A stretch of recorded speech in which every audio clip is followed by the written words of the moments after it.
The city was a symphony of hurried footsteps and indifferent gazes. Rain slicked the streets, reflecting the neon promise of 1,000 lives, none of which seemed to intersect with the man slumped on the curb. He was an island of stillness in the relentless tide of commuters. His clothes were worn, threads unraveling like forgotten promises. A thin, threadbare coat offered little defense against the biting November chill. People skirted him, their eyes flicking away, a silent, collective plea to not be drawn into his apparent misfortune. He coughed, a dry, rasping sound lost in the city's roar. His hand, gnarled and trembling, clutched a paper cup, but it was empty. The world rushed past, a blur of umbrellas and determined faces. No one stopped. No one offered a word. No one saw the quiet dignity in the way he held himself, despite his circumstances. It was as if, by acknowledging him, they acknowledged a vulnerability they desperately sought to deny in themselves. A young woman, Chloe, hurried by, her own coat pulled tight. She was late, always late for something. A job interview, a meeting, a desperate scramble to keep her own head above water. Her mind was a whirlwind of anxieties, of bills to pay, of a future that felt perpetually out of reach. The man on the ground registered dimly, a fleeting image in the periphery of her stressed-out world. She almost bypassed him, her instinct to keep moving, to protect her own fragile momentum. But something held her. Perhaps it was the sheer starkness of his isolation, a stark contrast to the bustling city around him. Or maybe it was the rain, a universal equalizer, softening its assault on everyone, blurring the lines between the fortunate and the forgotten. She paused, a small eddy in the flow of pedestrian traffic. A knot of unease tightened in her chest. She'd seen it all before, of course, the homeless, the desperate, the ones who had fallen through the cracks. Yet, standing there, the man's quiet presence seemed to radiate a different kind of story. It wasn't a story screaming for attention, but one whispering of resilience, of battles fought in silence. He looked up then, his eyes, startlingly clear despite their sunken sockets, met hers for a fleeting moment. There was no accusation, no demand, just a profound weariness. Chloe felt a sudden, overwhelming urge to do something, anything, to break the chain of apathy that bound the street. Her own pockets were nearly as empty as the man's cup. She had precious little to spare. But just then, a memory surfaced. A small, crumpled $5 bill she'd tucked away for a moment of indulgence. It was meant for a coffee, a brief escape from the constant pressure. Now it felt like a talisman, a small sacrifice that could perhaps offer a sliver of warmth. She reached into her bag, her fingers finding the familiar texture of the bill. The wind whipped, tugging at her hair, and for a second she hesitated. Was this foolish? Would it even make a difference? The man was still there, a silhouette against the gray day. He was a problem too large for one person, one $5 bill to solve. But the idea of walking away, of leaving him to the indifference of the city, felt like a far greater failure. She took a deep breath, the rain cool on her face, and stepped towards him. Her decision, made in the heart of the downpour, was a quiet rebellion against the city's coded language of separation. She approached the man, her steps hesitant but deliberate. The crumpled $5 bill felt oddly heavy in her palm, a symbol of her own meager resources and her desperate hope. The world around them continued its relentless pace. Cars splashed through puddles, their occupants sealed within their warm, dry sanctuaries. Pedestrians continued to weave around the man, their averted gazes a testament to their discomfort. Chloe saw it all, the unspoken judgments, the practiced indifference. It stung, not just for the man, but for herself, for humanity. She had fought her own battles, knew the sting of being overlooked, of struggling to be seen. It was this shared vulnerability, perhaps, that propelled her forward. She stopped a few feet away, not wanting to invade his space, but needing to connect. The man hadn't moved, his gaze fixed on some point beyond the rain-streaked pavement. The silence stretched, punctuated only by the drumming of the rain. Chloe cleared her throat, her voice a little shaky. "Excuse me," she began, her words swallowed by the symphony of the storm. "Are you all right?" The question hung in the air, a fragile offering. He slowly turned his head, his eyes finding hers. There was a flicker of surprise, then something akin to curiosity. He didn't speak, but his gaze asked 1,000 questions. Chloe held out the bill. I don't have much," she stammered, feeling a blush creep up her neck. "But please take this, for something warm or to eat." The $5 bill fluttered slightly in her outstretched hand, a small, earnest gesture. He looked at the bill, then back at her face. The rain plastered strands of hair to her forehead. For the first time, a faint smile touched his lips, a fleeting kindness that seemed to defy his circumstances. He slowly extended his hand, his fingers calloused and weathered. Their fingertips brushed as he took the bill. It was a fleeting contact, yet it felt charged with a sudden, unexpected warmth. The man didn't snatch at the money. He accepted it with a quiet grace that struck Chloe deeply. He then carefully folded the bill, tucking it into a small, worn pocket inside his coat. It was a deliberate act, not one of desperation, but of preservation.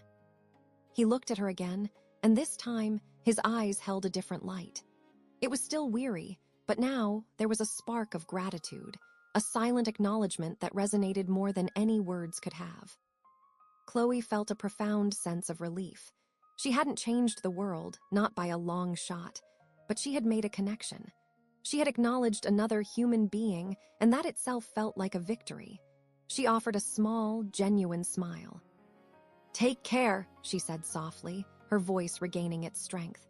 She didn't wait for a response, not wanting to impose further. She turned and continued on her way, the rain still falling, but the world somehow feeling a little less bleak.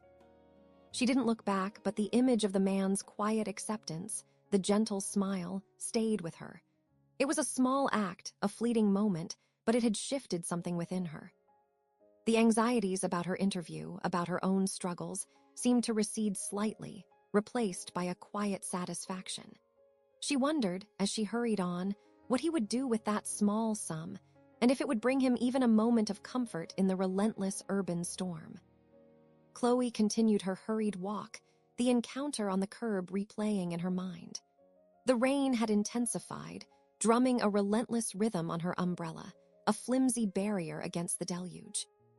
She was undeniably late now, the interview she had been rushing towards slipping further into the realm of missed opportunity.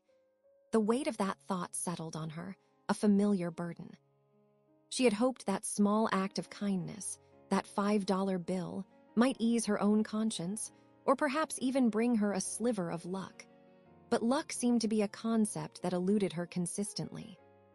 The city, in its vast indifference, offered no easy wins.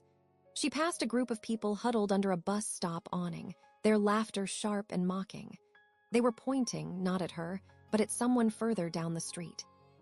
Chloe caught a glimpse of a figure being jeered at, a solitary soul enduring a barrage of taunts. Her heart ached. It was a familiar scene in this concrete jungle. The jeers were loud, aggressive.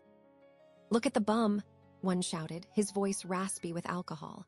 "Lost your way, friend," another sneered. Others chimed in, their words like sharp stones aimed to wound. The target of their venom was a man dressed in what looked like an old, faded business suit, his umbrella battered and torn. He stood remarkably still, his face a mask of quiet endurance. He didn't retaliate, didn't plead. He simply absorbed the abuse, his shoulders slumping slightly with each cruel remark. Chloe felt a surge of indignation. It was the same indifference she had witnessed earlier, amplified into outright cruelty. Why did people find such pleasure in tearing others down? What did it truly achieve, beyond inflicting pain? She wanted to shout, to tell them to stop, to remind them of the inherent dignity of every person. But she knew, from bitter experience, that such interventions often backfired. Her own voice, when raised in defense of the vulnerable, had often been met with scorn. She remembered a time, years ago, when she'd been the target of similar public ridicule. It had been over something trivial, a misplaced item, a mumbled apology that hadn't been accepted gracefully. The laughter had echoed, the stares had burned, and she'd felt exposed, humiliated. The memory still sent a shiver down her spine, a reminder of how quickly a person could be stripped of their dignity in the public eye. This was not just about the man. It was about a fundamental failure of empathy in the city. The man in the suit, the object of the crowd's malice, finally moved. He didn't run or fight back. He simply turned, his back to the mob, and began to walk away, his pace slow and measured. The jeers followed him for a few steps. Then, as he disappeared around a corner, the collective energy dissipated, leaving behind a lingering ugliness. Chloe watched him go, a profound sadness washing over her. He had endured it with such quiet strength, a silent testament to inner resilience. She finally arrived at the imposing glass doors of a large corporate building, her destination for the job interview. Her hands trembled as she smoothed down her skirt, trying to regain some semblance of composure. The encounter with the man on the curb, and then witnessing the public humiliation of the suited man, had unsettled her deeply. These were the stakes, she realized, not just for them but for everyone. The fragility of dignity, the ever-present threat of derision. She checked her watch. Too late, significantly too late. The meticulously prepared answers, the rehearsed smiles, all felt hollow now. The door slid open, and a stern-faced receptionist looked up, her expression conveying a clear message of disapproval. Chloe's heart sank. She knew, even before she spoke, that this was another door closed, another opportunity lost, not due to lack of effort, but due to the unpredictable currents of life that had pulled her off course. The reception area was a monument to corporate success. Polished marble floors gleamed under an artificial sun, and modern art adorned stark white walls. It was a world away from the rain-slicked streets and the quiet despair Chloe had left behind. She stood there, a damp, disheveled anomaly, her umbrella dripping onto the pristine floor. The receptionist, a woman with an unyielding expression and perfectly coiffed hair, eyed her with thinly veiled disdain. Chloe's heart sank further. She was hopelessly late. The interview, the one chance she felt she had at turning a corner in her life, had dissolved into a puddle of her own making. She managed a weak apology, her voice barely audible above the hushed hum of the building. "I'm so sorry I'm late. My train was delayed and then the weather." Her excuses sounded pathetic, even to her own ears. The receptionist's gaze remained fixed, an icy glacier. "The interview was scheduled for precisely 10 a.m., the receptionist stated, her tone devoid of any sympathy. "It is now 10:15. Mr. Sterling typically does not wait." The name Sterling echoed in Chloe's mind. It sounded important, significant. She had researched the company, of course, but the name of the interviewer hadn't been explicitly stated in her confirmation email, just a vague title. Chloe's shoulders slumped. She had prepared for this. She had rehearsed her answers, researched the company's mission statement, even practiced her handshake in the mirror. All of it felt like a cruel jest now. She had seen the man with the battered umbrella being mocked on the street earlier. Had he been headed here too? Was this Mr. Sterling, someone she had just seen endured public humiliation? It felt like a bizarre, impossible coincidence. "I understand," Chloe murmured, feeling a hot flush of embarrassment. "Thank you for your time."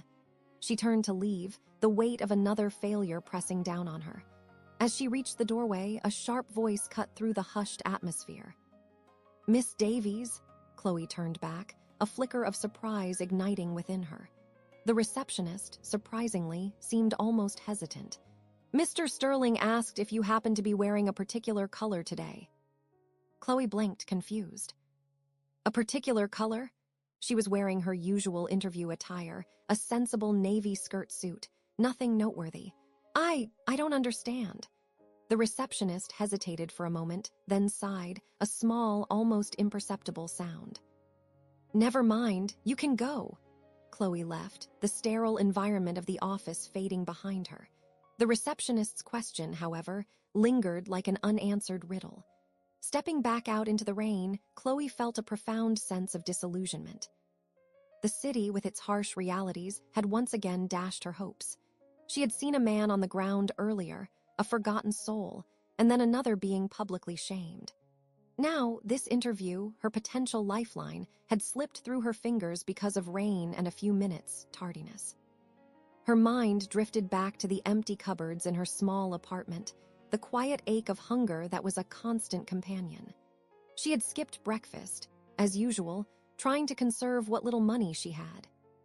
The small, crumpled $5 bill she had given to the man on the curb felt like a lifetime ago, a poignant reminder of her own limited means and her burgeoning desire to offer some small comfort. She was so hungry.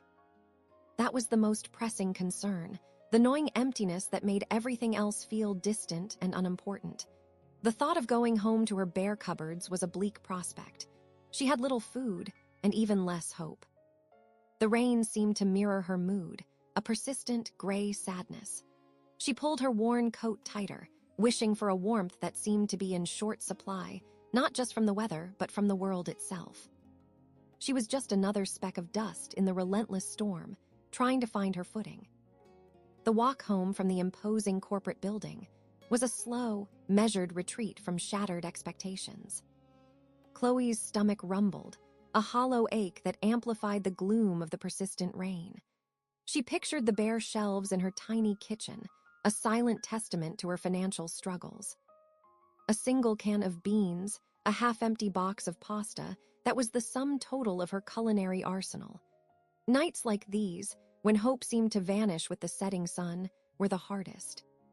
She remembered the man on the curb, the man with the battered umbrella. His need had been so visible, so immediate. Her $5, a paltry sum, had felt like a significant sacrifice, a gesture of solidarity in the face of overwhelming hardship. Now, as she faced her own quiet desperation, she wondered if she should have kept it herself.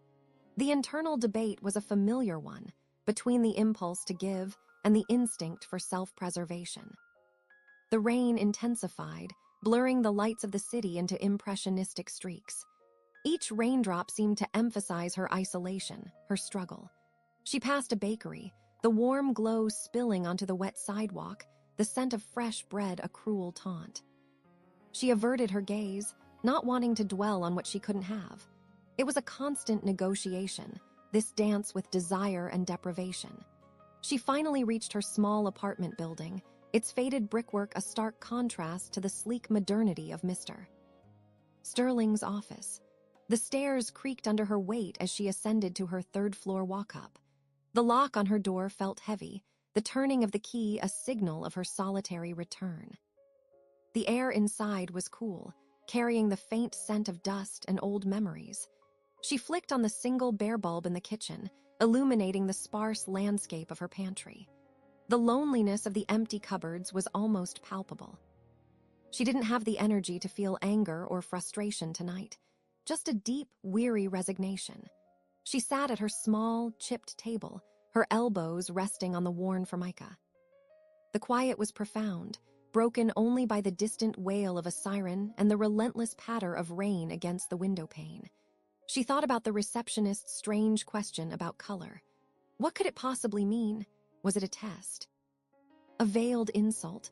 Or perhaps just an odd quirk of a person accustomed to a very different reality? She dismissed it as irrelevant. Her reality was this, the quiet hum of her own hunger, the weight of her bills, and the uncertain path ahead. The $5 was gone, a small act of charity that had yielded no visible reward, no miraculous turn of fortune. As she stared into the dimness, a faint sound from her hallway caught her attention. A rhythmic tapping, distinct from the rain. Her heart gave a little leap of apprehension.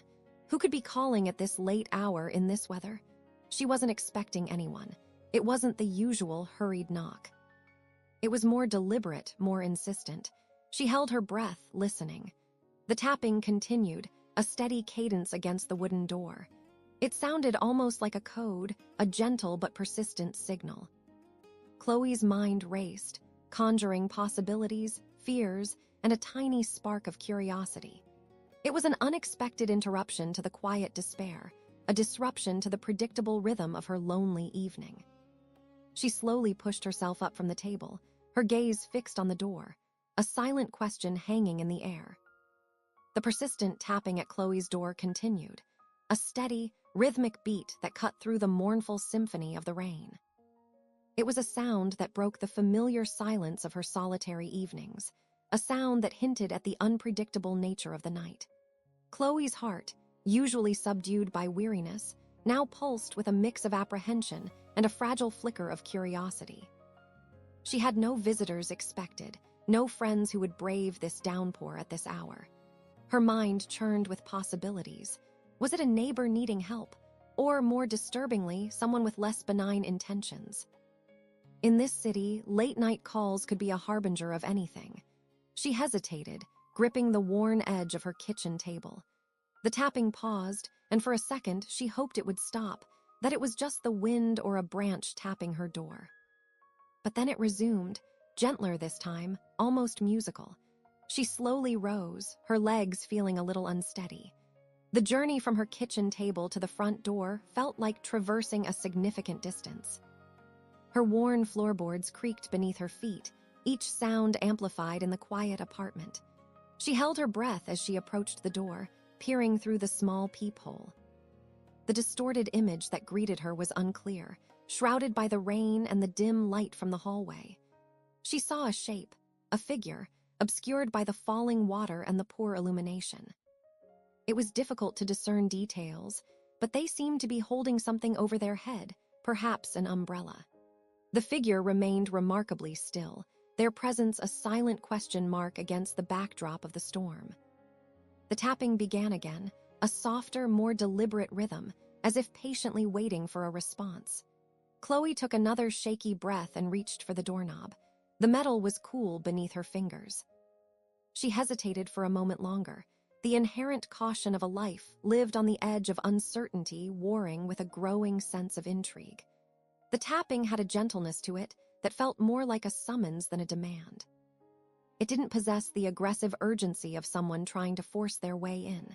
She decided to open the door, just a crack. The hinges groaned softly as she pulled it inward. The figure standing there was cloaked in shadow, their face obscured by the brim of a wide, dark hat and the relentless rain. However, what caught Chloe's immediate attention was not the person's face, but what they were holding. It was an umbrella, a large, elegant one, a stark contrast to the battered ones she'd seen earlier that day. But it wasn't just the umbrella. Attached to its handle by a piece of string was something small and folded. As the person tilted the umbrella slightly to avoid dripping directly onto her doorstep, a glint of metal caught the dim light. It looked like a key, a single, solitary key dangling like a mysterious offering. The person offered no immediate explanation, no greeting. They simply stood there, a silent sentinel in the rain, the umbrella shielding them from the downpour, the key a silent invitation. The figure at Chloe's door remained silent, a silhouette against the rain-swept hallway. The key, dangling from the umbrella handle, seemed to draw the meager light, a small beacon of mystery. Chloe stared, her mind struggling to process the scene. Who was this person? And why were they offering her a key? It felt like a scene from a dream, or perhaps a surrealist painting come to life. She noticed then, as the person shifted slightly, the subtle gleam of a remarkably intact, expensive-looking raincoat. It was a stark contrast to her own threadbare coat, a symbol of a world far removed from her daily struggles. The person's stillness was unnerving, not hostile, but poised, as if waiting for her to make the next move. The rain continued to fall, creating a liquid curtain that seemed to isolate them from the rest of the world. "Who are you?" Chloe finally managed to ask, her voice barely a whisper.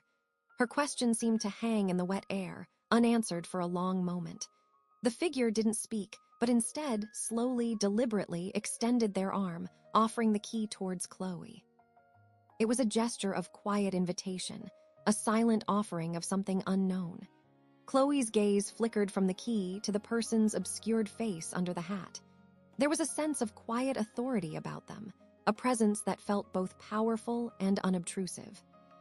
She thought back to the man on the curb, the man with the battered umbrella, the receptionist's odd question about color. Could this be connected?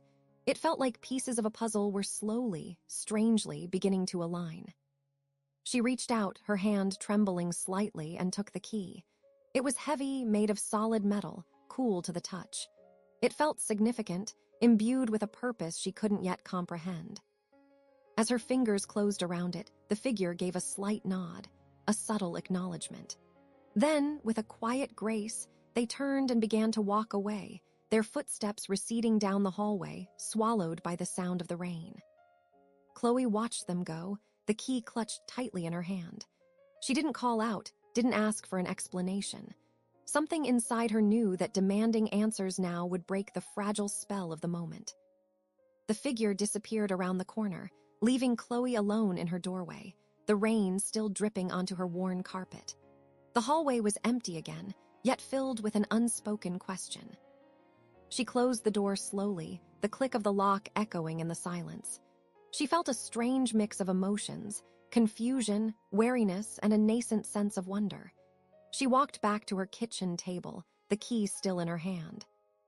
It was an ordinary object, a simple piece of metal, but in her possession it felt like something extraordinary. What did it unlock? A different apartment? A storage unit? Or something far more profound? She turned the key over and over, tracing its intricate design. It certainly didn't look like a key to her own apartment or any of the rundown places she had ever lived. It had an engraved symbol on its head, a small, stylized lion. It was a detail that felt both personal and deeply enigmatic. The key was a tangible link to a mysterious encounter, a whispered promise of something beyond her current reality. The hunger pangs were still there, the gnawing emptiness, but now they were joined by a more insistent curiosity. The key was a puzzle, and Chloe, in her quiet life, had always been drawn to puzzles. It was a distraction from her immediate worries, a sudden diversion into the unknown. She looked out her rain-streaked window, the city lights blurring into an indistinct haze. A ride into the unknown, the key seemed to whisper, and for the first time in a long time, Chloe felt a stir of anticipation. The key in Chloe's hand was an anomaly, a tangible enigma that had materialized from the rain-soaked night. It felt heavy, not just in weight, but in implication. The stylized lion etched onto its head was a detail that resonated with a forgotten nobility, a silent herald of something grand. She had no idea where it belonged, no context for its sudden appearance, but a primal instinct told her it was significant. Her hunger remained a dull ache, a constant reminder of her precarious existence. The bare cupboards in her apartment seemed to stare back at her, a familiar scene of scarcity.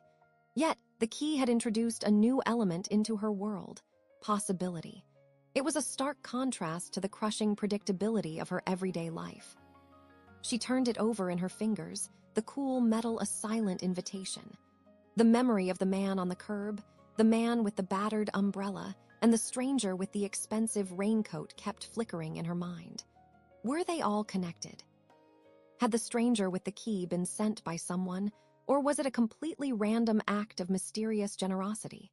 She felt a strange sense of destiny, as if this key had found her, rather than the other way around. Chloe decided she couldn't ignore it. The curiosity was too potent, the prospect of the unknown too alluring to resist. She knew her own resources were stretched thin. A taxi ride, especially across town, would be a luxury she could barely afford. But the key felt like a ticket, a pass to a destination she desperately needed to explore. She put on her worn coat, the one that offered little warmth, and grabbed her keys.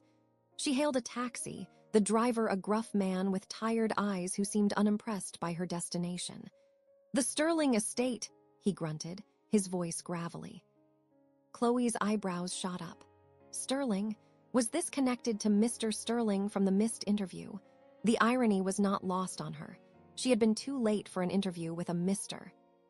Sterling, and now she was going to a Sterling estate with a mysterious key.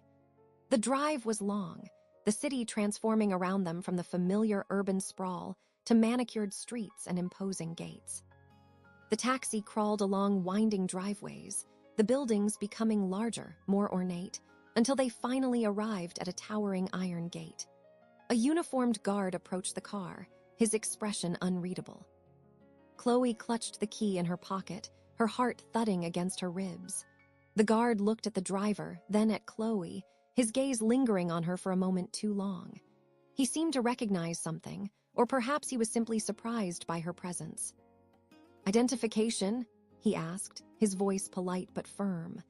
Chloe, caught off guard, fumbled in her bag, her hands shaking. She didn't have any identification that would grant her access to such a place. But then an idea struck her. The key, she pulled it from her pocket, holding it up to the guard. "I have this," she said, her voice surprisingly steady. "I was given this. I believe it's for here."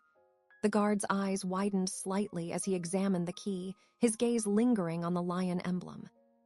He conferred with someone on a small radio, his words too low for Chloe to hear. After a tense moment, the gate slowly, majestically, swung open, revealing a long, sweeping driveway lined with ancient trees. A grand house, illuminated by warm lights, stood at the end of it, a beacon of opulence. The taxi proceeded, and Chloe felt a prickle of disbelief. She was actually going inside. The estate was breathtaking, a realm of unimaginable wealth. It was a world she had only ever seen in magazines, a world that felt impossibly distant from her own. The taxi rounded a final bend, and the Sterling estate unfurled before Chloe like a scene from a fairy tale.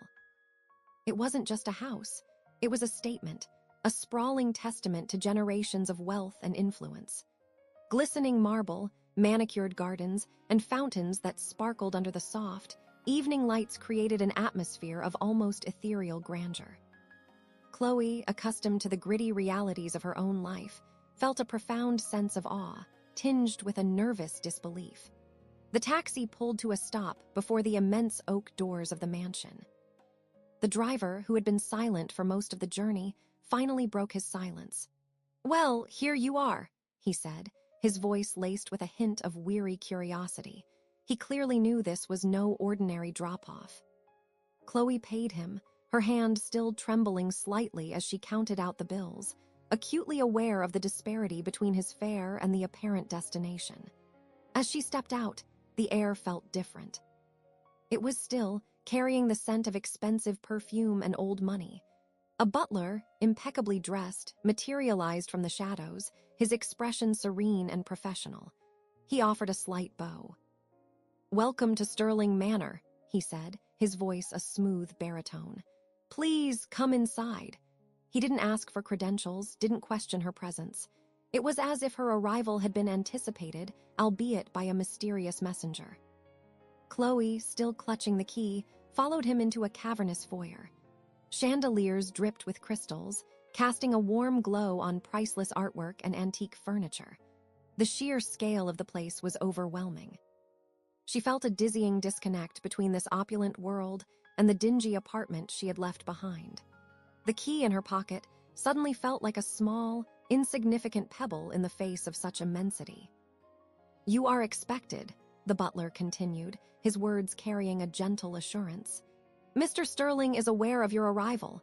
Chloe's breath hitched. Mr. Sterling, the same name from the interview she had missed. Was this all some elaborate, confusing game? A test?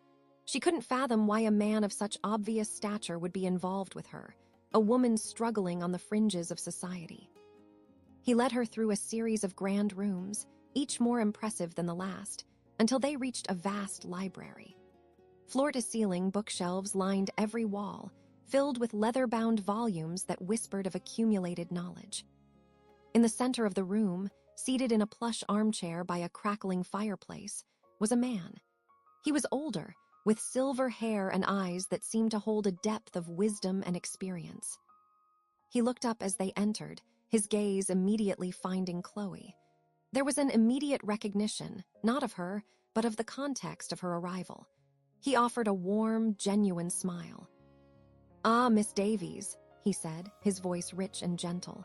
"Please come in, have a seat. You must have many questions." He gestured to a chair opposite him, and Chloe, feeling strangely drawn to his calm demeanor, sat down. The butler quietly poured them both a drink, a rich amber liquid that smelled of aged spirits. Chloe couldn't help but glance at the man, trying to reconcile his gentle presence with the gruffness she had heard about Mr. Sterling. He seemed entirely too kind, too approachable for the titan of industry she had imagined. Was this him? Or was he someone else entirely? The mystery deepened with every passing moment, adding layers of intrigue to an already bewildering situation. The library was a sanctuary of hushed elegance, the fire crackling a gentle counterpoint to the persistent rain outside. Chloe sat opposite the silver-haired man, the weight of unspoken questions pressing down on her. He had introduced himself as Arthur Sterling, and his presence was anything but the intimidating titan she had envisioned.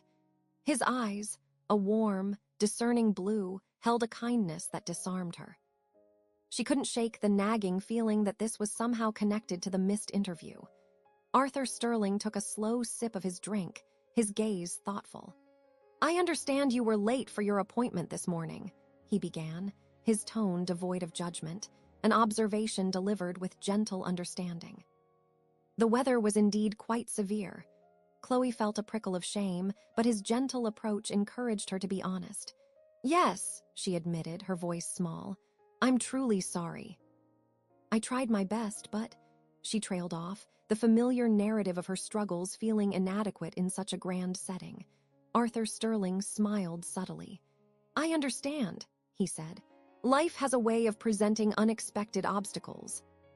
Sometimes, even the best-laid plans are derailed by a simple twist of fate or a change in the elements." He gestured towards her hand, which still held the key, albeit now tucked into her lap. "That key," he said, his voice taking on a more nuanced tone, "was a necessary introduction. An unconventional invitation, perhaps." Chloe looked at the key, then back at him, her confusion mounting. "What does it unlock?" she finally found the courage to ask. "And why me?" Arthur Sterling leaned back in his chair, a hint of amusement in his eyes. "It unlocks understanding, Miss Davies," he said, his words delivered with a quiet resonance. "And it was given to you because, I believe, you possess a rare quality. A quality this world, especially in its more prosperous corners, seems to be forgetting." He paused, letting his words sink in. Chloe remained silent, waiting for him to elaborate. She felt a growing sense of humility and a touch of bewilderment. What quality could he possibly be referring to? Her own life felt defined by a lack of qualities, a deficit in everything from financial security to social standing. "This morning," Arthur Sterling continued, his gaze thoughtful, "you displayed compassion to a man on the street. A simple act, perhaps, but one that resonated deeply. Later, I observed you witnessing another man's public humiliation with a pain that mirrored your own past experiences. These are not the actions of someone solely focused on their own survival. They are the actions of someone who sees the shared dignity in all people, even when they are at their lowest." Chloe's eyes widened. He had seen her. He had been observing her. The idea was both unnerving and strangely validating. She had acted on instinct, on a pang of empathy, and it had somehow been noticed, deemed worthy of notice. "You see," Arthur Sterling continued, his voice softening, "this estate, and much of the wealth it represents, is built on a foundation that can sometimes become detached from genuine human connection. We can become insulated, blind to the struggles of those outside our immediate sphere. The key, Miss Davies, is a symbol, a key to a door that perhaps leads to a different perspective, a different understanding of the world and of your own place within it."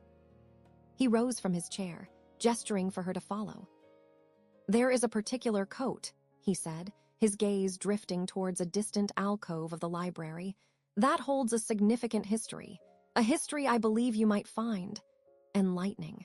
It's a coat that has seen much and has much to say. And like you, it carries a story of resilience and unexpected turns." Arthur Sterling led Chloe towards a dimly lit alcove in the vast library. The air grew cooler, carrying a faint scent of aged wool and something undeniably masculine. In the center of the alcove, illuminated by a single, focused spotlight, stood a mannequin. And on the mannequin, draped with an almost reverent care, was a coat. It was not just any coat. It was a deep, charcoal gray, made of a fine, textured wool, the kind that spoke of quality and craftsmanship. It looked undeniably old, yet impeccably preserved, the fabric somehow holding its shape with a quiet dignity. The buttons were polished brass, intricately engraved. It was a coat with gravitas, a garment that seemed to carry the weight of years of stories. Chloe felt an inexplicable pull towards it. It was more than just clothing. It seemed to emanate a quiet power, a palpable history. She recognized it with a jolt from the man she had seen being mocked earlier on the street, the man with the battered umbrella. But this coat was in pristine condition, a striking contrast to the one she had glimpsed. Was this the same coat, somehow restored? Or was it a different one belonging to the same person? Arthur Sterling observed her reaction with a knowing smile. "This," he said softly, his gaze steady, "is no ordinary garment. This is the coat that a certain gentleman wore when he first arrived in this city, with nothing but a few dollars and a desperate dream. It has seen him through poverty, through ridicule, through moments of profound despair, and through triumphs that reshaped this very city." He paused, allowing the significance of his words to settle. "You saw a man today struggling. You saw his coat, and when you encountered me, I asked about a particular color today. Because you, Miss Davies, were wearing a shade that reminded me of the resilience I saw in him. Resilience that is too often overlooked." Chloe's mind raced. The man on the curb, the man with the umbrella, and now this coat, a symbol of a journey through hardship and eventual triumph. It was becoming clear that Arthur Sterling was not just an observer, but a participant, and perhaps the orchestrator of these encounters. But why involve her? "This coat," Arthur Sterling continued, his voice becoming more measured, "represents a journey from the brink to the summit. It represents dignity, endurance, and the quiet power of never giving up. It was this coat, in its many worn iterations, that witnessed the transformation of a man who refused to be broken by circumstance." He looked directly at Chloe, his expression earnest. "You offered kindness when it was easiest to turn away. You recognized the shared humanity in another, even when you yourself are struggling. That is a rare and valuable trait. It is a trait that the world needs more of, especially in places where wealth can sometimes breed indifference." He then gestured towards a small, almost invisible latch on the side of the mannequin. "This coat," he said, his voice dropping to a more intimate tone, "has a secret. A hidden pocket, a repository of memories and lessons learned. It's a testament to the fact that even in the most worn and weathered exteriors, immense value and profound stories can be concealed." He looked at Chloe expectantly. Arthur Sterling's words hung in the air, charged with unspoken meaning. The coat, draped on the mannequin, seemed to pulse with a quiet energy, a silent testament to a life lived through challenges and transformed by resilience. Chloe, still processing the revelation that he had observed her earlier acts of kindness, felt a surge of both awe and a profound sense of vulnerability. "A hidden pocket," she murmured, her gaze fixed on the luxurious wool. It seemed impossible that such a grand garment would conceal anything. Arthur Sterling nodded, his eyes twinkling. Indeed, a secret compartment sewn with care meant to hold something precious, something that served as a constant reminder. A reminder of where he came from and what truly mattered. He gestured for her to approach the mannequin. Chloe hesitantly moved closer. She ran her fingertips along the smooth, rich fabric of the coat.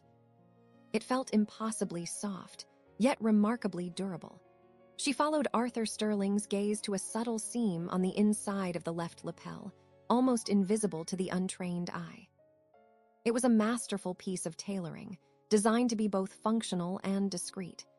Arthur Sterling carefully reached out and, with a delicate touch, pressed a hidden stud within the seam. A small section of the lining sprang open, revealing a narrow, deep pocket. Inside, nestled against the dark fabric, was a small, leather-bound journal. It looked as old as the coat itself, its pages filled with handwritten script, faded with time. "This," Arthur Sterling said softly, his voice filled with reverence, "is where the story truly lies. This journal belonged to the man you saw today, and to the man this coat once clothed." It contains his thoughts, his struggles, his observations, and the lessons he learned on his journey. He looked at Chloe, his gaze steady. It's a record of a life lived with purpose, even in the face of unimaginable adversity. He then turned his attention to Chloe. You have shown a remarkable capacity for empathy, Miss Davies. In a world that often prioritizes acquisition and accumulation, you demonstrated a profound understanding of shared humanity. You gave what little you had, not for recognition, but because it was the right thing to do.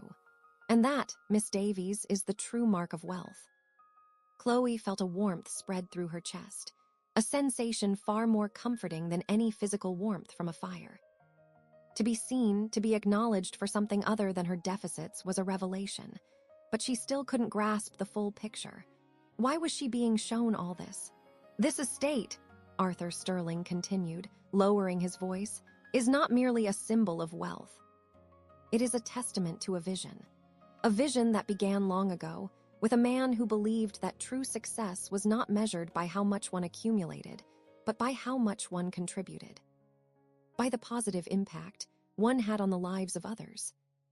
The man in the worn coat, he said, his eyes now holding a profound depth, was not merely a beggar. He was the architect of this empire, the founder. The visionary who believed that kindness was not a weakness, but the ultimate strength. He looked at Chloe, a gentle smile playing on his lips. And the stranger who gave him a moment of kindness, the woman who shared her last $5, was, in her own way, tapping into that same foundational truth. A truth that wealth alone cannot buy. The revelation hung in the air, as thick and profound as the scent of aged books in the library. The man Chloe had helped, the man on the curb, the very man she had seen enduring mockery, he was Arthur Sterling, the founder of this vast empire. The humble beginnings, the worn coat, the struggle, it was all part of his origin story. Chloe felt a dizzying sense of disbelief, followed by a wave of awe. You mean that man? Chloe stammered, her voice barely a whisper. He was you. Arthur Sterling nodded slowly, his gaze steady. In a different guise, yes. The man you saw on the curb, the man with the battered umbrella, these were all roles, Miss Davies. Roles I adopt from time to time to remind myself of where I came from, and to observe the world as it truly is, unfiltered by status or expectation. He gestured towards the coat, still resting on the mannequin. That coat, in its many worn stages, was my constant companion for years. It was a symbol of my humility, my struggles, and my unwavering belief that I could build something meaningful. And the humility you displayed today, when you gave so freely and asked for nothing in return, is precisely the spirit that built this. Chloe looked from the coat to Arthur Sterling, seeing him in a completely new light. The quiet dignity of the man on the curb, the resilience of the victim of public scorn, these were not just acts of desperation, but of a king in disguise, testing the true heart of the world around him. He was a hidden billionaire, not just in wealth, but in spirit. But why? Chloe asked, her voice filled with wonder. Why all this? The disguise, the tests? Arthur Sterling walked over to a large window overlooking the sprawling estate. The rain had finally begun to subside, leaving behind a world washed clean and shimmering. Because, Miss Davies, he said, his voice resonating with quiet conviction, true wealth is not about accumulation alone. It's about nurturing the good, the kindness, the empathy that exists in the world. And sometimes, to find that good, one must go searching for it, disguised as an ordinary soul. He turned back to her, his eyes full of warmth. You passed the test, Miss Davies. Not a test of skill or intellect, but a test of character, a test of the heart. You saw a fellow human being in need, and you responded with compassion, without hesitation, even when you had so little yourself. That is the rarest commodity in this world. He picked up the leather-bound journal from the hidden pocket of the coat. This journal, he said, holding it out to her, is a chronicle of my journey. A testament to the power of perseverance and the unwavering belief in the inherent goodness of people, even when faced with overwhelming adversity. I believe you, of all people, will understand its message. It is a story of redemption, not just for myself, but for the possibility of a kinder world. Chloe reached out, her hand trembling slightly as she accepted the journal. It felt strangely right, this worn book, this symbol of a life lived against the odds, now in her hands. The weight of its contents, the untold stories within, felt immense. She looked at Arthur Sterling, at the grand estate, and at the worn coat, and for the first time she felt a flicker of hope, not just for herself, but for the world. Arthur Sterling's confession hung in the air, a quiet unveiling that shifted Chloe's entire perception of reality. The man she had seen, the man she had helped, was the very architect of the opulent world spread out before them. The rags-to-riches story was not a distant legend, but a living, breathing narrative unfolding before her eyes. He had dressed as a beggar, as a humiliated man, all to gauge the true nature of humanity, and especially to find those who still possessed the kernel of kindness. "You have seen," Arthur Sterling continued, his gaze sweeping across the grand library, "that wealth can sometimes create a shield, insulating individuals from the realities of struggle. My intention, by appearing in various guises, was to pierce that shield, to see who would offer a hand without expectation, who would see the person beneath the poverty or the shame." He looked at Chloe, a profound sincerity in his eyes. "You, Miss Davies, saw me. You saw the person." He then turned his attention once more to the coat, its presence now imbued with an even deeper significance. "This coat," he explained, "has been with me through every stage of my journey. It was worn when I was down to my last $5, the same amount you so generously shared today. It was worn when I was laughed at, when I was dismissed, when my dreams seemed utterly out of reach. It symbolizes my refusal to ever forget who I am and where I came from."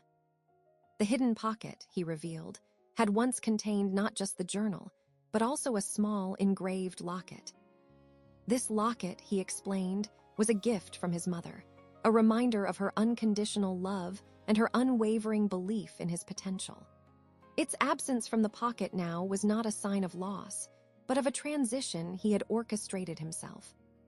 "I have since entrusted that locket to a different guardian," Arthur Sterling said, a hint of anticipation in his voice. "A guardian who embodies the very qualities I seek to foster. Qualities like compassion, resilience, and an unyielding sense of dignity. Qualities that are far more valuable than any material possession." He looked directly at Chloe, his expression gentle but firm. "Qualities that I believe you possess in abundance." Chloe felt a tremor run through her. He was speaking about her. She, who had always felt so insignificant, so overlooked, was being recognized for her inner fortitude. She thought of the empty cupboards, the constant struggle, the pervasive sense of being on the outside looking in. And now, she was here, in a place of immense power and privilege, being acknowledged for her very humanity. "The man you saw mocked earlier," Arthur Sterling continued, his voice gaining a subtle edge, "was a carefully orchestrated part of the day. A demonstration of how easily people can be cowed by public opinion, how cruel indifference can be. The coat he wore was a replica, designed to draw attention. The original, the one we see here, holds the true weight of history." He paused, letting the implications sink in. "The true vindication of perseverance." He then made a gesture towards the door, beckoning a young man, impeccably dressed in a new charcoal gray suit, who had been waiting discreetly outside the library. The young man entered, and in his hand, he held a familiar object. It was a locket, identical to the one Arthur Sterling had described, its engraved surface glinting under the library lights. The young man, impeccably dressed in a striking charcoal gray suit, entered the library with a grace that belied his youth. In his hand, he held a small object that caught the light, a locket, intricately engraved. Chloe recognized it instantly from Arthur Sterling's description. It was the locket that had once resided in the hidden pocket of the coat, a symbol of his mother's unwavering love and belief. Arthur Sterling's eyes softened as he looked at the younger man. "This," he said, his voice filled with a warmth that resonated deeply, is our new custodian of that spirit. He is the next generation, tasked with carrying forward the legacy of kindness and resilience. He then turned to Chloe, a knowing smile playing on his lips. And you, Miss Davies, are about to receive a unique opportunity to witness this legacy in action. The young man approached Chloe, offering the locket to her. Her hand trembled as she accepted it. It felt cool and substantial in her palm, the engraved surface smooth beneath her touch. It was a tangible link to Arthur Sterling's past, a physical embodiment of the values he held dear. This signifies more than just sentiment, Arthur Sterling explained. It represents a promise to remember the struggles, to honor the dignity of every individual, and to use one's resources to uplift, not to isolate. He paused, his gaze direct. The man you saw publicly humiliated earlier, the one with the replica coat, he was a cautionary tale. A reminder of how easily people can be swayed by mockery and judgment, of how quickly dignity can be eroded. The real coat, the one on the mannequin, represents triumph over that very adversity. He then walked over to a large, intricately carved wooden cabinet that occupied one wall of the library.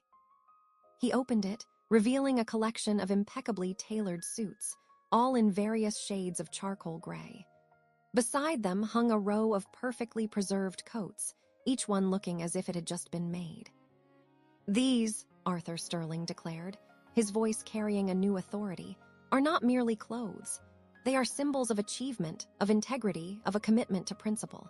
Each one has been worn by someone who has demonstrated true character, someone who has understood that true success lies in integrity of purpose and kindness of spirit. He then looked directly at Chloe. And I would like to offer you a suit, Miss Davies. A suit that represents your own burgeoning capacity for greatness, your demonstrated empathy, and your quiet strength. Chloe stared speechless. A suit. Here, it was beyond surreal. Arthur Sterling continued. This is not just about an interview anymore, Miss Davies. This is about a new beginning. A chance to step into a world where your inherent dignity is recognized, where your kindness is valued, and where you can contribute to building a future guided by compassion. Your own interview, I believe, was meant to be with me, but fate, in its own way, intervened. He smiled warmly. The individual you were meant to meet this morning, the supposed Mr. Sterling, was a facade. Me in disguise, observing the city's pulse. But you, Miss Davies, did not merely show up late. You showed me something far more valuable, the heart of a true champion. You embodied the very principles upon which this entire enterprise was founded. He extended his hand towards her. Would you do me the honor of accepting this offer and of beginning your journey with us? The silence in the library was broken only by the distant sigh of the wind and the faint, rhythmic drip of lingering rain. Chloe stood, the cool metal of the locket in one hand, the weight of Arthur Sterling's propositions settling upon her. A suit, a new beginning. It felt like a dream, a fantastical reprieve from the harsh realities she had known for so long. She looked at the row of impeccably tailored charcoal gray suits, each one a symbol of success, of a life she had only ever glimpsed from afar. I don't know what to say, Chloe finally managed, her voice laced with disbelief. This is overwhelming. Arthur Sterling's smile was gentle, reassuring. There's no need to rush, Miss Davies. Take your time. But understand this. The world is full of doors, some disguised as opportunities, others as obstacles. You have the key to open many of them now, not just because of your intelligence, but because of your heart. He gestured towards the coat on the mannequin again. That coat, he said, his voice resonating with decades of lived experience, was my armor when I had nothing. It protected me from the harsh realities of the world then, just as it reminds me of my origins now. And the man you saw mocked today, wearing a replica, was a necessary part of the narrative. A demonstration of how easily people can be led astray by superficial judgments, and how true vindication comes not from outward show, but from inner substance. He picked up the leather-bound journal from the hidden pocket. This journal, he continued, details the years of struggle, the moments of doubt, and the unwavering belief that drove me. It's the story of how a single act of compassion, a timely word, or a simple gesture of dignity can change the trajectory of a life. It is a testament to the universal truth that kindness, even when it costs us dearly, is never truly wasted. He then did something that surprised Chloe even further. He took a suit from the cabinet, a charcoal gray one that seemed to shimmer with an understated elegance. He held it out to her. "This," he said, his eyes holding a quiet challenge and a profound offer, "is a symbol of your potential. A recognition of the dignity and resilience you have already demonstrated. This is not about charity, Miss Davies. This is about recognizing a kindred spirit, someone who understands that the greatest wealth lies in compassion, integrity, and the unwavering belief in the inherent goodness of humanity." He then looked at her, his question no longer about a job interview, but about a shared future. "The world needs individuals like you, Miss Davies. Individuals who can see beyond the surface, who can offer a hand when others turn away, who understand that true value lies in the intangible, in kindness, in empathy, in the quiet strength of character. Will you accept this suit, and with it, the opportunity to help build something truly meaningful?" Chloe looked at the suit, then at Arthur Sterling, at the coat, at the journal in his hand. It was a pivotal moment, a crossroads between her past struggles and an unforeseen future. The locket felt warm in her hand, a tangible reminder of the journey taken and the journey yet to come. She thought of the man on the curb, the recipient of her $5, and the realization of who he truly was. It was a powerful lesson in seeing beyond appearances. She took a deep breath. Chloe stood at the precipice of a new reality, the charcoal gray suit shimmering in her hands, a tangible symbol of a promise. Her gaze flickered from the suit to Arthur Sterling, his presence radiating a quiet authority and an undeniable warmth. He had offered not just a job, but a belief in her, a recognition of the very qualities she had always felt were invisible to the world. I accept," she finally said, her voice a little shaky but firm. The words felt momentous, a declaration of intent that would forever alter the course of her life. Arthur Sterling's smile widened, a genuine expression of satisfaction. He nodded towards the suit. "Then it is yours. Wear it with pride, Miss Davies. Wear it as a testament to your inner strength and as a symbol of the journey ahead. It is not about conforming, but about embodying the principles that have shaped this institution." He then gently placed the leather-bound journal into Chloe's hands. "This," he said, his voice imbued with a deep reverence, "is the heart of our story. It's a reminder of where we began and a testament to the enduring power of simple generosity. Read it, Miss Davies. Let it be your guide, and remember that the smallest acts of kindness can indeed rewrite lives, transform fortunes, and build legacies that truly matter." He gestured towards the row of suits. "Choose the one that fits you best. And then we will begin. We have much work to do. The world, Miss Davies, is full of people who need a hand, who need to be seen, who need to be reminded that even in the darkest of times, a spark of kindness can ignite a flame of hope." As Chloe stood there, holding the suit and the journal, she felt a profound sense of purpose settle over her. The struggles, the hunger, the despair, they had not been in vain. They had, in fact, been the very crucible that had forged her strength, her empathy, her capacity for unwavering kindness. She looked at Arthur Sterling, a man who had walked in disguise among the forgotten, and now stood as a beacon of enlightened wealth. The man she had helped on the street, the man who had been the subject of mockery, was not just a hidden billionaire, but a testament to the transformative power of compassion. He had proven that true wealth was not in what one possessed, but in what one gave, and in who one chose to be. The once forgotten woman, now offered a suit of charcoal gray, was about to embark on a journey that would redefine not only her own life, but perhaps, in some small way, the world around her. She thought about the $5 bill, the key, the locket, and now the suit. Each object, a symbol, a stepping stone, leading her to this moment. The story of Arthur Sterling, the hidden millionaire, was not just his own past, but a prophecy for her future. A future where kindness was not a weakness, but the most powerful currency of all. A future where dignity was priceless, and the smallest gesture could indeed rewrite a life. Chloe took a deep breath, the scent of old books and new beginnings filling her lungs. The rain had stopped. The sky was beginning to clear. A new dawn was breaking. Much had been revealed, but the deepest truth, the one that resonated most profoundly, remained untarnished. Arthur Sterling, the billionaire in disguise, had shown Chloe that true fortune lay not in amassed riches, but in the unshakable foundation of human kindness. He had walked among the struggling, the marginalized, the forgotten, not to pity them, but to understand them and to ultimately uplift them.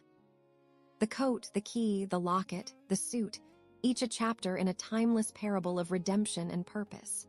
Chloe, holding the leather-bound journal, felt its weight not as a burden, but as a torch. This was not merely a story of a hidden millionaire, but a modern-day parable for anyone who had ever felt lost, overlooked, or overwhelmed by hardship. Arthur Sterling's journey, from the desperate man on the curb to the titan of industry, was a testament to the fact that dignity is priceless and can be found even in the most challenging circumstances. The act of giving that $5 bill, a seemingly insignificant gesture, had been the ripple that set in motion a cascade of life-changing revelations. It had shown Chloe her own inherent worth, her capacity for empathy, and her potential to make a difference.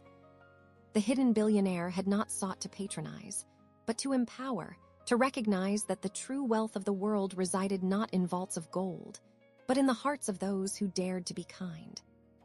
As Chloe looked at Arthur Sterling, she understood that this was not an end, but a beginning.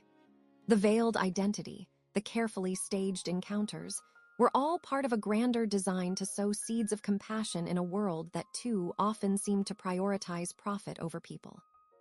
The story had come full circle, from the man on the ground to the woman offered a new path, all bound by the universal moral that kindness, in its purest form, costs nothing but changes everything.